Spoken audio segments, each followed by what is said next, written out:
नागपुरात सर्वत्र हनुमान जयंतीचा उत्साह आपल्याला पाहायला मिळतोय। मी सध्या आहे नागपुरातील गवळीपुरा सीताबर्डी परिसरामध्ये आणि या भागामध्ये तब्बल 1 लाखपेक्षा जास्त हनुमान भक्तांसाठी महाप्रसाद तयार केला जातोय। आपण हे दृश्य या ठिकाणी बघू शकतो। पहाटेपासूनच हा महाप्रसाद तयार करण्याचं काम जे आहे ते या ठिकाणी सुरू झालेलं आहे आणि थोड्याच वेळात या महाप्रसादाचं वाटप जे आहे ते सुरू होणार आपण बघू शकतो। या ठिकाणी भल्या मोठ्या पोळ्या, कारण की 1 लाख लोकांचा महाप्रसाद हनुमान जयंती निमित्त तयार करायचा आहे आणि जितके लोक येईल त्यांना हे जेवण जे आहे महाप्रसाद जो आहे तो दिला जातो। आणि आपण बघू शकतो की 300 पेक्षा जास्त महिला आणि पुरुष जे आहे ते हे 1 लाख लोकांचं जेवण महाप्रसाद तयार करण्याच्या कामाला लागलेले आहे। आपण हे दृश्य या ठिकाणी बघू शकतो। पोळ्या होत आहे, त्यासोबतच डाळ भाजी, भात, अशा प्रकारे वांग्याची भाजी आणि अशा प्रकारे महाप्रसाद तयार करण्याचं काम जे आहे ते या ठिकाणी सुरू आहे।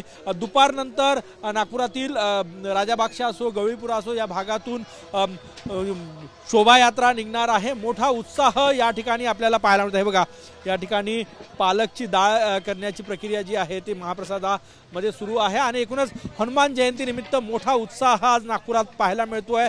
पहाटेपासूनच 1 लाख हनुमान भक्तांसाठी महाप्रसाद तयार करण्याची प्रक्रिया सुरू झालेली आहे। कॅमेरामॅन सचिन सयामसह गजानन उमाटे, TV9 मराठी, नागपूर।